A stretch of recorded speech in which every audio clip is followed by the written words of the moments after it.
Hello students. तो आज हम लोग देखेंगे कि सेल साइकिल और सेल डिवीज़न से कितने क्वेश्चन 2023 में पूछे गए हैं। देखिए टोटल मैंने जो काउंट किया है यहाँ पे 6 क्वेश्चन है और ये चैप्टर बड़ा छोटा सा है, तो इस पर कम टाइम में हम लोग ज़्यादा क्वेश्चन सॉल्व कर सकते हैं और इस चैप्टर को तैयार भी कर सकते हैं।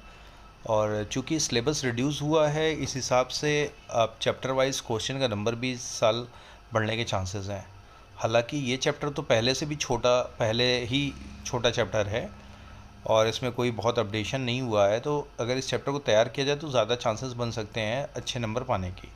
तो मैं क्वेश्चन नंबर 1 स्टार्ट करता हूँ यहाँ पे, जो 2023 का है। इसमें मैचिंग के लिए दिया गया लिस्ट 1 और लिस्ट 2 में एक साइड में M phase, G2 phase, quiescent stage और G1 फेज़। क्विसेंट स्टेज को G0 फेज़ या G0 फेज़ भी कहते हैं।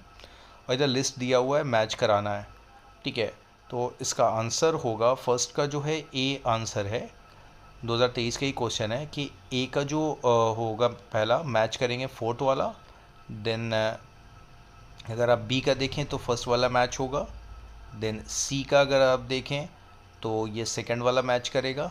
और डी G1 फेज़ जो है वो थर्ड को मैच करेगा, interval between the mitosis and initiation of DNA replication. तो ये एक क्वेश्चन हो गया। नेक्स्ट क्वेश्चन पे आते हैं। अगला क्वेश्चन है among eukaryotes replication of DNA take place. अगला क्वेश्चन है given below are two statements. Statement 1, during G0 phase और G0 phase of cell cycle the cell is metabolically inactive. Question number statement 2 है the centromere undergoes duplication during S phase of interphase. अब आगे क्या पूछ रहे हैं कि इसमें जो स्टेटमेंट दिया गया है above statement, choose the most appropriate answer from the option given below. इन दोनों स्टेटमेंट के बारे में कि क्या दोनों सही हैं, दोनों गलत हैं या कोई एक सही है एक गलत है, इस हिसाब से ये 4 ऑप्शन दिए हुए हैं। तो मैं सीधे आंसर पे आता हूँ। इसका तीसरे का बी वाला आंसर सही है कि statement 1 is incorrect but statement second is correct. Right, next question पे आते हैं हम लोग।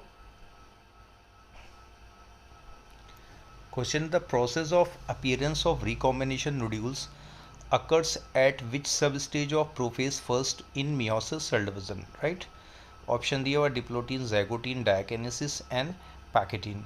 तो सही आंसर होगा डी वाला पैकेटीन स्टेज, जहाँ पे क्रॉसिंग ओवर की प्रोसेस होती है, इसीलिए वहाँ पे रिकॉम्बिनेशन नोड्यूल दिखते हैं। Recombination nodule actually the site of crossing over होते हैं।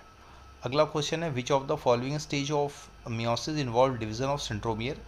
ऑप्शन है anaphase second, telophase, metaphase first, metaphase second. तो इसका सही आंसर है ए वाला एनाफेज सेकेंड।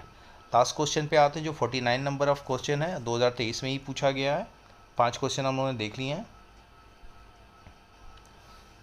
स्टेटमेंट दिया हुआ है यहाँ पे अलग अलग और पूछ रहा है कौन सा सही स्टेटमेंट है।